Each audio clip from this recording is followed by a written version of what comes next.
empty glass.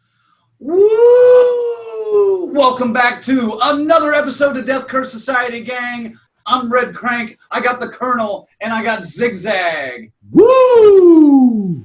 What? Everybody's excited to be back. Second show in a row. We're just pumped to have some stuff to talk about with you guys. Later on in the show, we're going to talk about Candyman and its short delay coming out this year. Negan Lives is now in comic book stores, the continuing tale of Negan after the Walking Dead story. We're going to talk a little bit about the Twilight Zone Season 2 on CBS All Access. And then we're going to look at the trailers for The Relic and The Beach House that's exclusively on Shudder. We got a review on one of those. Stick around for that. But first, before we get to any of that good stuff, don't forget to hit subscribe. Follow us on social media, Facebook, Instagram, Twitter. And you know what's first. Check your seats and let's go camping. Ooh. You're going to Camp Blood, ain't you? You'll never come back again. It's got a death curse.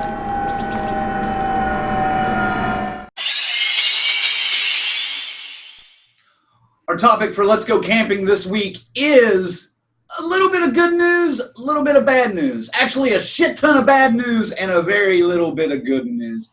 We did get the Halloween Kills teaser.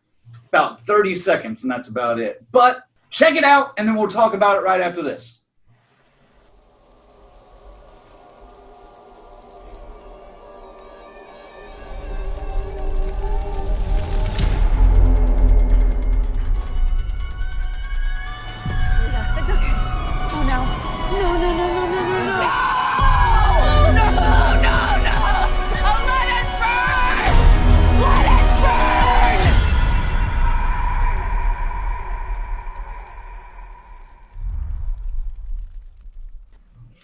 So that's the teaser for Halloween Kills. Now, here's the bad news, which kills me to tell you guys. You guys already fucking know. This is not news to you. It's been pushed back a year. Blah, blah, blah, blah, blah. Halloween Kills is now delayed until October 15th, 2021. Thank you and fuck you, COVID. But first, let's talk about the trailer, the teaser. Colonel, what are your thoughts on that 30 seconds of whatever? Well, the teaser is fitting because it's the equivalent of, hey, baby, let me just put the tip in. Because that's all you fucking got. Jesus. Seriously? Let it burn, let it burn, let it burn. And it's done. That's not going to be enough to hold me over for a fucking year. It wasn't even enough to hold me over for 3 minutes, to be honest. Besides the end of the fucking movie we already saw in 2018, we saw 2 other establishing shots. And that was about it. The balloons over the fence or whatever. Of course, the house burning. That was in the end of the movie. Then we had the shots of the ambulances and the fire trucks heading the opposite way, that the truck that holds the Strode family. Lori's screaming to let it burn, blah, blah, blah, blah, blah. Ziggy, you like the teaser. Powerful is the one word I would get. If not predictable, yes, but still, nonetheless, the nightmare is not over again. It absolutely delivered on what it's supposed to be as a teaser, giving you a slight glimpse of maybe how he got out of there. I thought it was great. I'm extremely disappointed that we have to wait, of course, but that for a teaser, well done, Blumhouse. Well done. Simple, super effective. They could have put that teaser as a mid-credits, end-credits scene of the first movie, and it would have been just as powerful. If not more. If not more powerful, because that would have set you up to be God damn, now I'm ready. I can wait 2 years to see that. Now that I know that is where they're going with it. That would have felt a lot better than, ooh, it's coming. No, it's not. But here's what we could have showed you 2 years ago.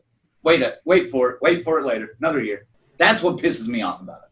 Obviously, we have a huge, real juicy 2.5-minute trailer coming our way. And, maybe sooner than later. No, they're not going to drop that till next summer, man. I don't know. These guys seem to be having fun with it over there. We'll see, man. Promotions, get on the stick here. Give us something good. They may drop a lot more behind the scenes photos. I mean, they're obviously letting some of the actors and some of the crew, the director and writers, kind of talk a little bit about it more than you would expect. for a movie that's not coming out for a year and a half now. I'm kind of on Colonel's side on this. I was disappointed in the trailer. Like I said, I thought it was something that we basically kind of already knew. The one good thing that I did get from the trailer was that it did confirm that the sequel, Halloween Kills, is going to take place basically immediately after the events of Halloween 2018. We also do have some other story details that have been kind of released about Halloween Kills. Ziggy, do you want to get into those? I'm really liking the duality we're seeing kind of from the original Halloween in 78 to Halloween 2, which came out 3 years later. We know we're going to see Haddonfield Memorial Hospital involved here. That's cool. I don't know in what capacity, maybe a slick cameo, or, you know, if the story's going to mostly take place like the original Halloween 2. Pay attention, kids. I know it's complicated. Looks like we're going to have some of the plot involves the town uprising against Michael Myers. We're going to see several characters from the original movie, original Halloween 2018. And the original Halloween. Right. And yes, actually Tommy Doyle showing up, and actually getting involved, and Lindsay getting involved. And this should be cool. I mean, they're doing enough, I think, to make it a sequel of a sequel that is still kind of fresh like an original. So there you have it. Whatever that was, I'm stopping right there. But it also seems like Sheriff Brackett is coming back, as well as Lonnie Elam, who was mentioned in the 2018 film briefly. Another aspect they're going to be trying to do, from what we hear, is including flashbacks that include Dr. Loomis somehow, perhaps a CGI kind of thing, and hopefully they get a better voice actor. Colonel, what do you think about that aspect? I'm for it, but I'm against it. I'm for it if they put Disney money behind the fucking CGI like they did in the Star Wars franchise, where it looked fucking real. Right. If they put Blumhouse money behind it, Jesus Christ, it's going to look like fucking sci-fi. And that terrifies me. And yes, the voice actor needs to be better. I'm sure you can find a huge Halloween fan that can do a spot-on voice impression of Dr. Loomis. And that'd be better than what we got in 2018's Halloween. There's 20 different people that have YouTube channels that do a better Loomis voice than whoever they cast to do 2018's tape recordings. That was just awful. Colonel, do you like the fact that it's going to take place immediately after the events? Like I'm enjoying that idea? Oh, I love the fact. What more could you want? Honestly, it should take place right after, because we know Michael didn't die. Obviously, we went out the second movie. The only thing that would worry me about taking right after is to escape the house. He fell in a well and he floated fucking downstream, and some old blind guy pulled him out and helped him out, and he got out and he went on an attack. If they copy fucking Halloween 5 like they copy Halloween 2 kind of with the fire, I'm going to be extremely pissed. But I wouldn't put it beyond these people to actually fucking do it. But I do like the fact it takes place right after. I'm actually digging that too. I was a huge fan of the films in the 80s that fell like right back to back to back to back. For example, Friday the 13th Part 2, 3, and 4 all basically take place in the span of 4 to 5 days. And I always thought that was great. Halloween 1 and 2, same night, basically. Just one long fucking night for a few people. Obviously, since Halloween Kills is being pushed back to 2021, that means more than likely Halloween Ends will be pushed back to 2022. I just got a sick feeling in my stomach when Colonel started making a comparison to Halloween 5, because he has an uncanny knack of fucking nailing these things, man. That goes down that way. If there's a well or water and a river and a gentle floating down of a water slide kind of thing, don't do that. That's what you guys did. Get some reshoots going. Let's get this fixed, because that ain't going to work. We knew at the end of 2018 there was going to be another movie. I mean, we knew. I mean, the hints were there. They hadn't announced it yet, but the hints were there. The way the breathing comes back at the very end of the credits. The multi-million dollars of the box office. Yes, that too. But we knew there was going to be a sequel, and we expected it to be relatively soon because of the quick way that Blumhouse works. They pump that shit out quick. It's like they've got diarrhea of the sequels most of the time. It's just flying. I was anxious to see another sequel, and then they announced 2 fairly back-to-back. Now I have to wait another year. Woe is me. I know. Don't feel sorry for me. You guys are having to go through the same thing too. I get it. It just sucks. I could wait another year for Halloween Kills. I know this delay, they're working on an IMAX edition of Halloween Kills. So at least they're spending their time wisely. I knew a delay was coming. We all knew a delay was coming. We even put out a meme the other day that was just like, dude, if you want to see Halloween Kills in a theater this year, wear a fucking mask. Here it is. One thing that would have made me just a little bit anxious about it would have been if the release date had not been October 15th, but say September 20th, somewhere in that time frame, where they could release Halloween Kills, let it run for 3 weeks, dominate the box office, and then immediately release Halloween Ends. Just like 3 to 4 weeks apart. Boom, boom. And Blumhouse would have raked $50 million out of the fourth quarter of 2021. It would have just been in the fucking bank. Lastly, you guys know why this has been delayed. Coronavirus is fucking up everything that Hollywood is trying to put out. Pretty much anything that's trying to be done entertainment-wise is on hold. Broadway is shut down until 2021 at the earliest. It's a fucking clusterfuck out there. So, I will say it. I don't know if they will back me up on this. I will say it. Do your part, guys, you know. Let's get this thing under control. Stay home if you need to. Wear a mask if you go out. Social distance. Wash your fucking hands. Take care of each other. That's what we got to do to get this shit taken care of and under control. And get tested if you feel sick. Or if you are forced to be around people a lot, get tested. Make sure you're not one of those asymptomatic carriers and spreading it around. If we had done that a lot sooner, we might still have Halloween Kills this year. But, you know, I'm not going to wag my finger at anybody. I'm going to wag all 10 of my fingers at all of them. No, I'm just kidding. Colonel, you want to say anything about any of that? Yeah, I'm throwing you under the bus, motherfucker. You are.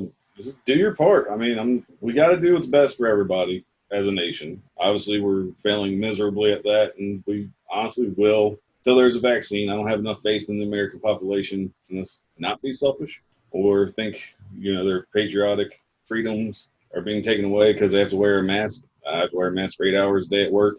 Then on top of having to go when I go out in public, it's a minor fucking inconvenience. It's not like I'm being drafted for World War III and everybody's working in the fucking factories making fucking tanks, okay? We're being asked to wear a mask and watch fucking TV. That's just apparently too much to ask. I'm trying to stay home as much as possible, and if I have to go out, I wear a mask. I'm in a place, though, in Michigan where it's mandatory, kind of, you know, I mean, but not really mandatory. But here's the thing, man. If I'm running in the store for 10, 15 minutes, I'm wearing it as a courtesy to you. Doesn't matter what I think. I don't know shit. Like the Congress and the people up there don't know shit that they're spitting and stuff. But I'll tell you one thing. Some of you yahoos out there don't know shit either who are spouting off like you do. So here's the thing. I'm wearing mine as a respect for you out there, people who say, if you don't wear it, I'm fine with it. I'm just staying out of your way. That's all. Yeah. I'm not going to get right in front of you if you're talking to me. That's just the way it is right now. Until we figure this shit out and get a better handle on things as a whole, not by what some asshole over here is saying or this other side is saying this shit that's totally different. I don't fucking know. I'm just doing what I'm doing to try to lower my chances of getting it. That's the way I'm looking at it. And God bless you and do what you got to do to avoid it, man. But, you know, like I said, I'm not judging you if you don't. Remember when we first came out of the lockdown in May, when restaurants started opening back up and even bars to some extent later on in May in some places? Remember that awkward confrontation when you saw somebody for the first time that you hadn't seen in a couple of months and you were like, oh, hey, what are we doing? I can't hug you. I can't shake your hand. I can kind of do this or I can kind of do that. You know, you had that moment where you just kept getting mixed up like signals. Like, what were you going to do to greet each other? Even at that point in time, I saw this a lot. People were like keeping a solid distance from each other. It was obvious. Even if they got too close for a minute, they edged themselves back. That's gone now. That stopped like a month ago. Now people are just like all up in your fucking face trying to talk to you, and I'm the one backing up. Like, hey, you know, give me a little room here, man. That's what I'm talking about, you know. And if they don't get that, and I haven't come across anyone that's gotten offended at me backing off or anything. But hey, dude, like I said, you don't know. I don't know either. I'm no doctor. I'm no scientist. I don't know. I have to rely on the information that's out there. There's a whole lot of misinformation going along with it. We really don't have a choice. I mean, and you can fucking say, yeah, I'm laying down, bending over with the freedoms and shit like that. I don't look at it fucking that way. I'm just trying to do things to, we figure shit out better. Look, I went and did a plant sale, an annual Mother's Day plant sale. I went out there, hundreds of people around. Most people kept their distance and stuff like that. Most people had masks on and gloves on. It was fine. If I was going to get it, I am skeptical about what the shit's going on. You have to say that. You have to. Just based on that, just on the concentration, how come none of the riots and shit like that? Those people are all okay. They're all fine and stuff. So, I mean, there's a lot of misinformation out there. Just all you can really do, standard cover your own ass at this point until we get a little further along and figure it out. That's all we can do. In all honesty, no one's saying the people that were out protesting are okay. That's part of the problem, too. We don't need to go all in there either. I will say this, though. Majority of the people that were protesting were wearing masks as opposed to a majority of people at rallies and other mass gatherings that were not wearing masks. I mean, there's a little bit of a difference. We can wag our fingers at all we want at people. People are going to listen. People are going to do what they want to do. All 10 of them. We can get everybody as much as we want. And unfortunately, I'm not going to change anybody's mind on this. It's kind of getting to the point where it's like, let fucking Mother Nature run its fucking course. Let's see what happens. That's what a lot of these people want. Well, that's you know what I'm saying? There's a sect of people that think that's exactly what this is. And again, nobody fucking really knows. We just got to ride it out. I'm wearing my mask in public, but if you don't, God bless you, man. Good luck. Oh, that's what I'm saying. I wear my mask. I wash my hands. I sanitize my hands. I take all the precautions I can to make sure the best chances of me being healthy and keeping my family healthy. Which is unfortunately, you can't control everybody. It's human nature. Look at little kids. You tell them, you can't do this. They're going to fucking do it. You got adult little kids. You got to do this. Well, they're not going to fucking do it. They're not going to be able to change their mind. And let's leave the fucking politics out of it, okay? It's not a political thing. It's a global health crisis thing. Actually, it's not even a global crisis anymore. It's just us. It's really just us and a couple of South American countries right now that are really just blowing up. And everyone else is like, oh, yeah, we're fine. Stay safe. Wash your hands. Keep your distance. Hang out with your circle. Don't get in a huge circle if you can avoid it. The quicker we get through this, the quicker we can get back in theaters. As of now, AMC, Regal, and Cinemark are all scheduled to open at the end of July. I'm hoping that still happens in some way, shape, or form. We'll see. And I'll let Colonel wrap it up for us. Don't get sick. Wash your dick. That's right. That's going to wrap it up for Let's Go Camping. We're going to take a break, and we'll be back with more Death Curse Society right after this. I'll be right back. Don't get dressed. Oh, fantastic. Holy. Wondershare Filmora is a user-friendly, easy-to-use video editing software which contains hundreds of special effects for video that allows you to easily create a unique visual effect. Head to www.wondershare.net and get started editing now. The Death Curse Society has just become an associate producer on the film. Yes. Bravo. Bravo. Death Curse Society, guys, is so awesome. I met the guys, all three of the guys, at Indianapolis last year for Horror Hound. And I met those dudes, and I gotta tell you, I hung out with them, we took pictures, I signed some stuff, they gave me a t-shirt, it was awesome. They are awesome guys, so super cool. I am so glad to have them on board this campaign and also on board the film, and now they are gonna be IMDb credited as producers on this movie. So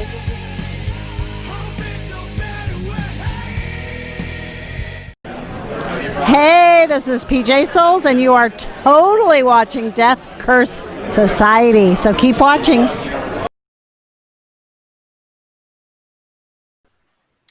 Welcome back to Death Curse Society, guys. We got a few different topics to talk about in a short amount of time. You know what it's called. Warm up your hands. It's time for Stories Around the Campfire. I don't want to scare anyone, but I'm going to give it to you straight about Jason.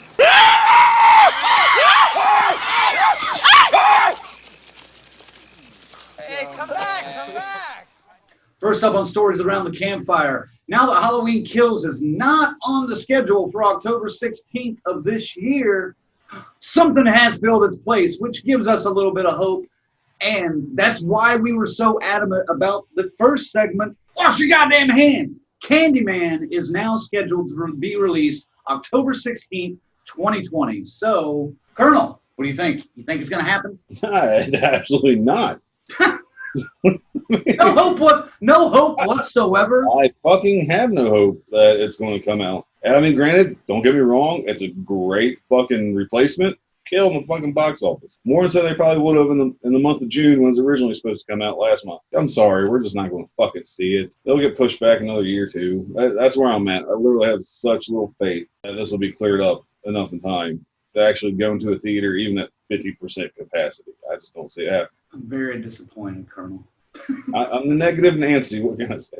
Ziggy, what about you? You think it's going to happen this year or no? This doesn't make any fucking sense whatsoever at all. You're going to bump a movie a year off the slate. You're going to put another movie you've already bumped into the same year where we're still fucking just a couple of months away and we don't know what's going on yet? No, they ain't going to have this open. So as soon as we get to the fall again, we're supposed to have another sweeping outbreak of this shit again. So, and then the regular flu comes in again too. So I don't know what the fuck. Well, if and when public schools open back up, yeah, there's going to be another fucking spike. Schools are a breeding ground for germs already, and this one is one of the more contagious ones that we've seen in the last, 30 years. What about video on demand for Candyman in October? I'd be open for it. I'm not a huge fan of on demand, but if it's something I want to see enough, fuck, I'll rent it at home. Granted, I prefer the theater experience. But, man, I'm going to spend at least more than $20 to go see it in the theater anyway. If I could save $20 to watch at home, I'll watch it at fucking home if you want to see it bad enough. Yeah, I know. My popcorn sucks. I can't make movie theater popcorn. And my cherry Coke just doesn't taste nearly as good as it does out of the fucking fountain. But you got to make do with what you got. At least make the best of the fucking situation. Those cherry Cokes just don't seem the same unless they're handed to you by some pimply-faced little zitted-up teenager. That's true. That always compliments my T-shirts, though. That makes me feel very cool as an old guy, even though I'm not that old. Exactly. Shirt, man. I'm like, oh, fuck yeah. So, of course, I don't know why I gave him the fucking two of the big one to stink. I don't know why I gave him the shocker. Much more likely and makes much more sense. Other movies are doing fine in this realm. People kind of excited about the Candyman. They want to see it. I have a home movie theater popper, so I'm covered on the popcorn. So I'm all for it. $20, no problem. Bring it on. I'm in. I don't think Candyman's going to happen either, really. I'm just going to hold out hope that it does. Even if I can see it with a 30% capacity theater, 20, 25, 30 people in there, I'm good with that. Outbreak scene. No, fuck that. No, we're not showing that again. We showed it last time. Fuck you, Ziggy, and fuck Outbreak. Candyman, for now, will be in theaters October 16th, 2020. Probably not going to happen. Next up, Negan Lives is a new comic book from Robert Kirkman, which is on shelves now. It extends the story after Walking Dead wrapped up a couple of months ago, and it continues Negan's story after he gets away from our heroes in The Walking Dead. Ziggy, what do you think about this? Actually ordered this one. You know, I'm not a huge comic book guy anymore. I used to be back in the early 90s, but no longer. But this one I was curious about, and sounds like Mr. Kirkman is missing all those big paychecks from Walking Dead issues coming every week. How bad could it be? You know, Negan's a character, iconic, polarizing. Future stories, I'm sure we'll have cameos from some of the other survivors in it too. Why the fuck not? And entertainment is entertainment. Bring it on right now. We can't get enough. What about you, Colonel? I know how much you love The Walking Dead. I've never read the comics. I'm sure I would love the comics more than the show. Like Zach, I'm just not a comic person. And that's fine if you are. It's fine if you're not. Everybody likes what they like. But hey, if you're a huge fan of the Walking Dead comics, this can only be exciting. I mean, you're getting more of that universe that you love.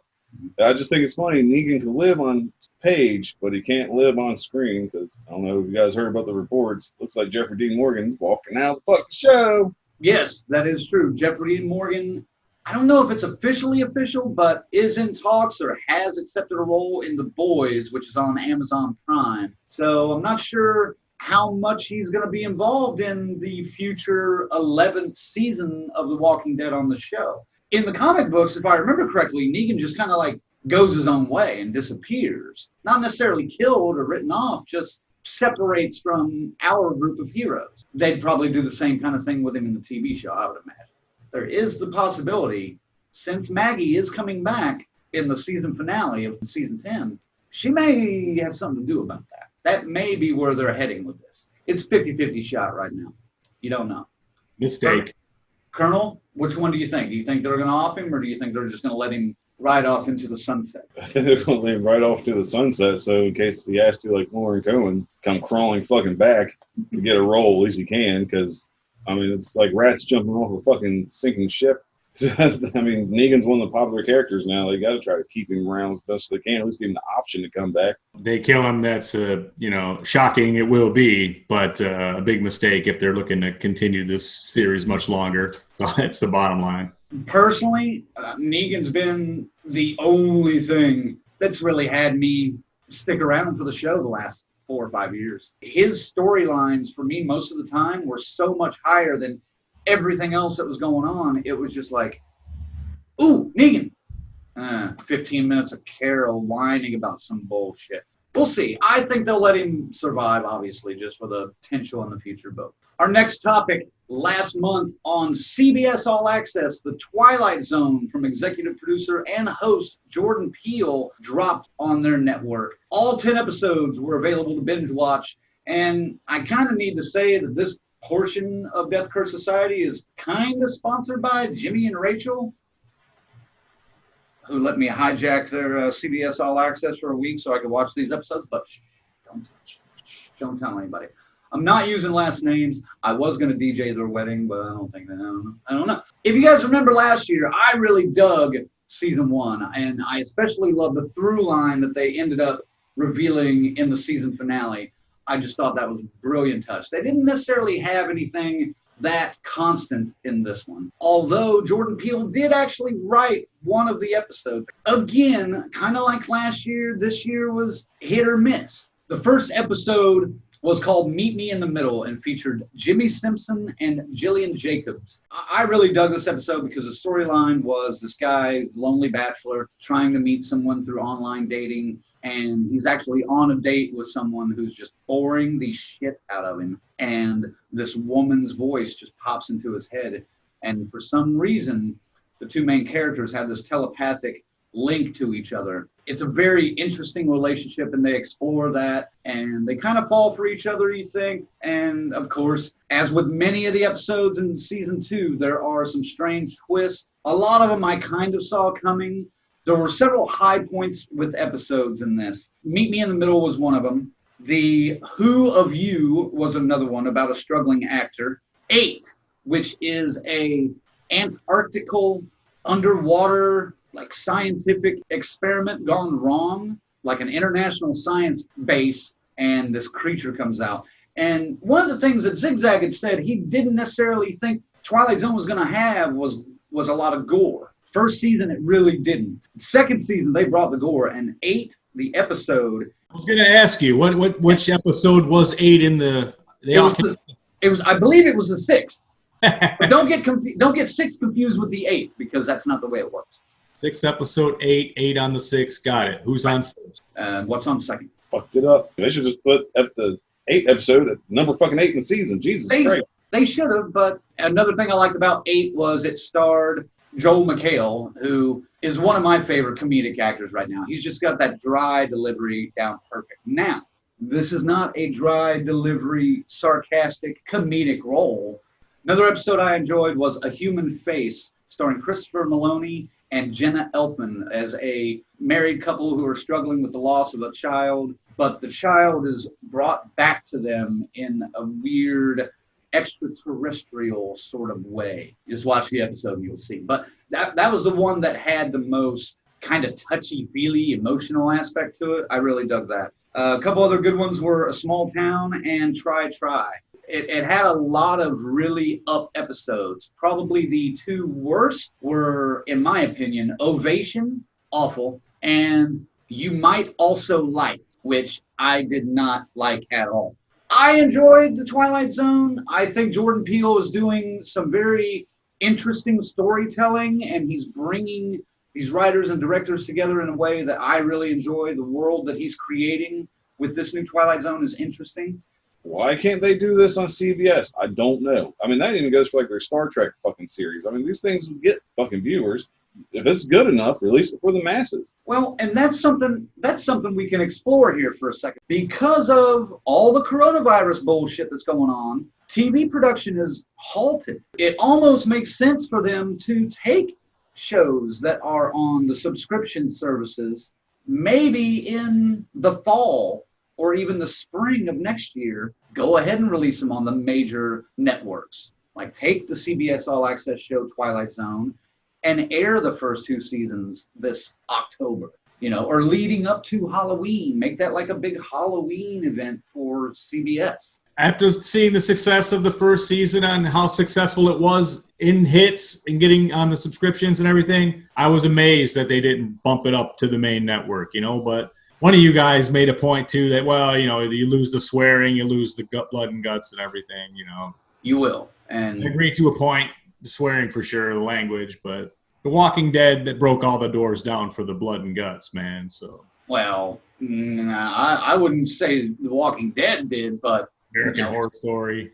5 years ago, Hannibal did. Jesus Christ. I've been watching that again on Netflix. It's on Netflix now, all 3 seasons. And I'll tell you what, man, I'm still shocked that was fucking on NBC. Twilight Zone, CBS All Access, all 10 episodes of season 2 available now, and season 1 if you happen to miss it. Get a free trial, binge that shit. Or get a hold of Crank's friends, and maybe they can work something out. All right, next up, we got a couple of trailers for you guys to check out. Both movies that are available now. The first one, Relic, available on video on demand and in some select theaters, from what we understand. I don't believe it. Check the trailer out. We'll talk about it right after this. When was the last time you spoke to her? It's been a few weeks. Gran? Mom? Mom! She called me a few weeks ago. I think she was scared. She thought someone was coming into the house.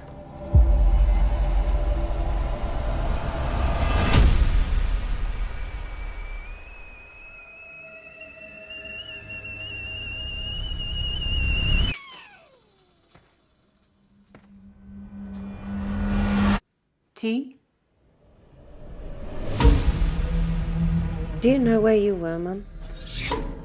I suppose I went out. What's this? I was on the property when your grandfather inherited it. His mind wasn't there in the end. You can't put Gran in a home. She can't live on her own anymore. She has to be watched. Everything all right, Gran? I thought this was where it got in. Who? Whoever it was coming into the house.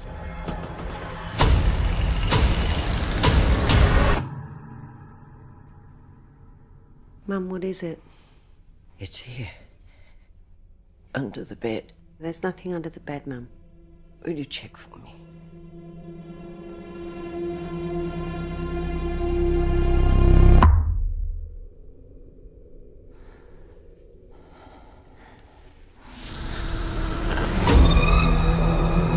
I'm here to help you, Mum.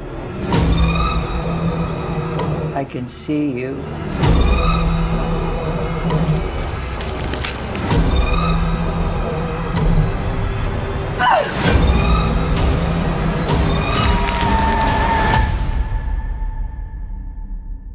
This house seems unfamiliar.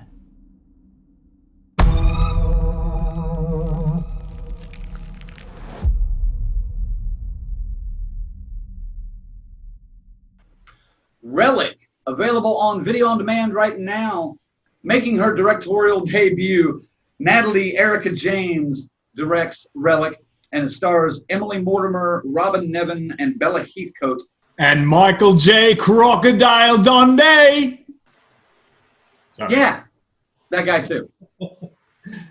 Tells the story of Edna, an elderly and widowed matriarch who goes missing, and her daughter Kay, and granddaughter Sam, who must travel to the remote family home to find her. Soon after her return, they start to discover a sinister presence haunting the house and taking control of Edna. Colonel cannot wait to let you know what he thinks about the film, but I'm going to make him wait, because first I want to see what Ziggy thought of the trailer. Fuck you, Colonel. This trailer actually is a pretty good setup. It looks like it could be creepy. Old people losing their marbles is a real problem. What are we just talking about? No, I'm kidding.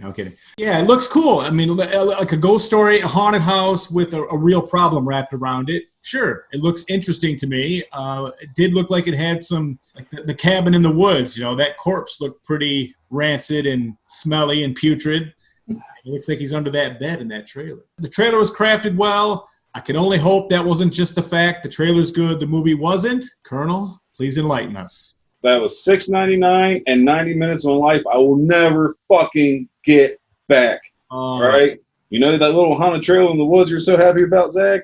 They show it like twice in like a fucking dream sequence. You know him crawling under the bed? That's one of 2 jump scares throughout the entire 90 fucking minutes. This movie is definitely a slow fucking burn, but it burns really fucking slow. If it was a joint, Zach would be fucking happy because it would last fucking forever. Okay? And you appreciate the audio in the fucking trailer? It sounded good? That's awesome. So I had to turn my TV damn near all the way up just to hear the motherfucker when I actually watched the fucking movie. I'm going to keep on fucking going because I'm on a roll. All right? You get a payoff in the last 10 fucking minutes. That fucking sucks and isn't fucking scary. And they notice grandma's doing this and there's a ghost in the fucking house. No, there's fucking not. She starts acting fucking crazy. And the next thing you know, you got people getting lost in the fucking walls of the fucking house. There's mold everywhere. That's the scariest part because of my fucking allergies. I was like, oh, I wouldn't survive 5 minutes in that fucking house. I'd be throughout the whole fucking thing. It was fucking stupid. Such a waste of money. Most terrifying film of 2020. Usually when you see that tagline, it means it's fucking shit. And this is shit. So speaking of relics, you'd be better off trying to find your old fucking iPod. Look for this fucking relic, okay? Because you're going to get more enjoyment out of this than you would that fucking movie. Or, if you're really into Australian culture, here's an idea. Check out King Parrot. They're a fucking metal band from Australia. Watch their fucking music videos for 90 fucking minutes. You would have had a better fucking time watching that piece of shit.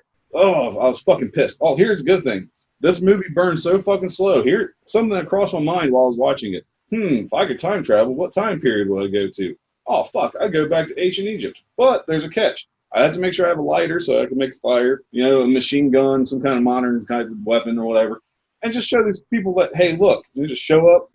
I got this. I'm fucking awesome. I'd be a pharaoh. I'd be treated like a god. When I die, fast forward to now, they'll be talking about me on Ancient Aliens because they think I came from fucking outer space because of the technology I fucking have.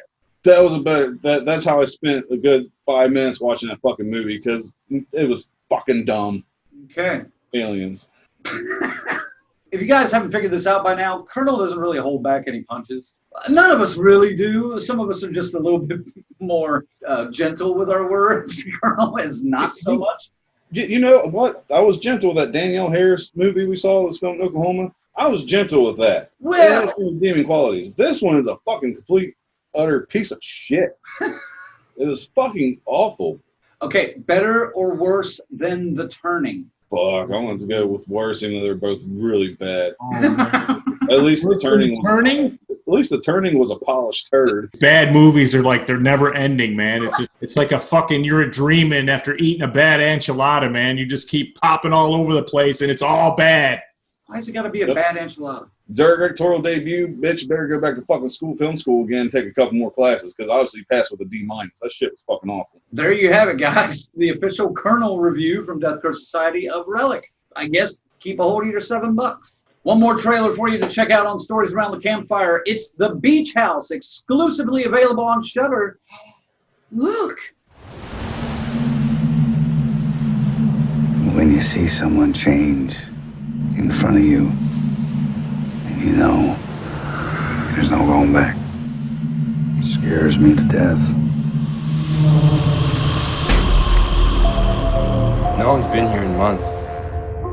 It's beautiful. I love you, you know. I love you too. Does anyone need a refill? Yes, please. Have you seen this out here before? It's in the trees. It's all over. Something in the air. I felt a little lightheaded before. It would feel good.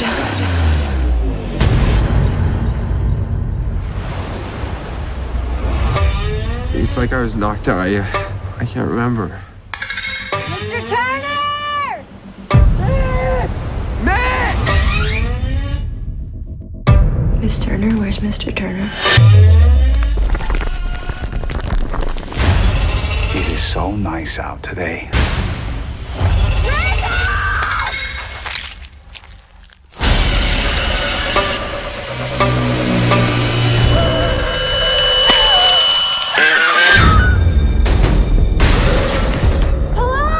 What is going on? I don't know. Something from the water.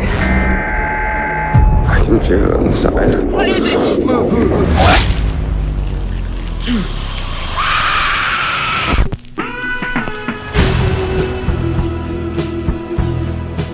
just having so much fun. I need a hospital. Oh, please, we need help!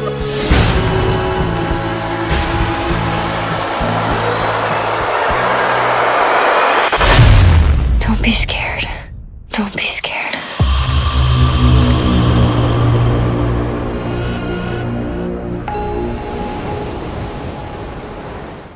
That's The Beach House, available exclusively on Shudder. The synopsis for Beach House is: escaping to a family's beach house to reconnect, Emily and Randall find their off-season trip interrupted by Mitch and Jane Turner, an older couple acquainted with Randall's estranged father. Unexpected bonds form as the couples let loose and enjoy the isolation, but it all takes an ominous turn as increasingly strange environmental phenomena begin to warp their peaceful evening. As the effects of an infection become evident, Emily struggles to make sense of the contagion before it's too late.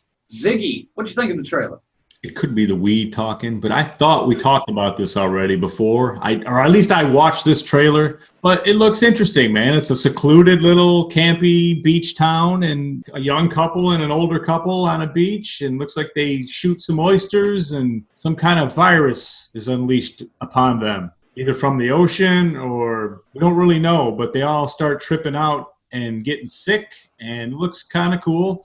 They start acting weird and squirrely and hallucinating, and who the fuck knows what's going to happen here. I want it to be good, but man, I just don't know yet. I'm going to get it down on it this weekend, and hopefully it delivers a little bit, but it's got disappointment written all over it. But I'm going to go in with my head held high, put my mask on, and hope I don't catch whatever it is that's in the movie. Early reviews have been semi-positive. I'm with Zach. It looked interesting. I'll definitely give it a shot. I know earlier I was like, CBS All Access. I can't afford all these streaming services. Well, I do have Shudder, and it's definitely worth the $5 a fucking month. Yeah. I can't praise that service enough. If you don't have it, please subscribe to it. You're going to fucking love it for the classics and even the originals like we have here. I'll definitely check it out as long as it's on par with some of the other originals they had, because some are shit, but there's some decent ones. As long as it hits decent, it's worth the $5 I paid this fucking month. It looks like it looks quality too. The shot looks like a good shoot, nice sets, it's blocked well, you know what I mean? So yeah, I mean,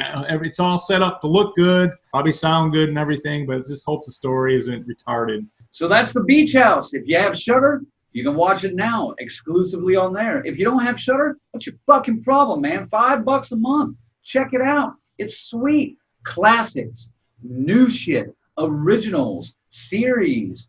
Creep Show! Creep Show. It's beautiful. The Last Drive-In with Bob Briggs. Joe Bob! Yeah, The Last Drive-In with Joe Bob. That's right. Guys, that's going to wrap it up for Stories Around the Campfire. And that's also going to wrap it up for the show. So, first off, I would like to say a special thanks to Phil Mora from Wondershare. If you happen to be looking for a video editing software program and you're looking for it on a budget, look no further than Filmora.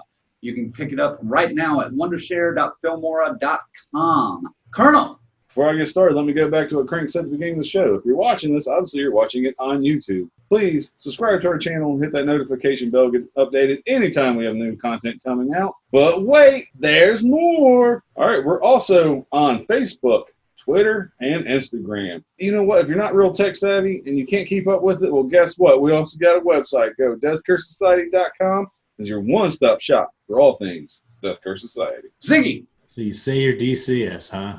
Well, now you can prove it. How? With your very own DCS t-shirt. We got the original logo. We got the new Loomis. That is the shit there, man. Tell me that's not badass. You can get one. All you got to do right now, paypal.me/zigzag is DCS. And I'll ship you one, man. It's $20, small to large, 25 for XX and up. And we'll get that shipped right out to you, man. And you can wear your colors and show them all that you're indeed DCS. Guys, our next episode is going to be July 30th. And on a personal note, that's right around my birthday. So if you want to give me a birthday gift, hit that subscribe button. I'll say it one more time. And watch our next episode, July 30th. Buy him a t-shirt. Buy a t-shirt, not for me, but for yourself.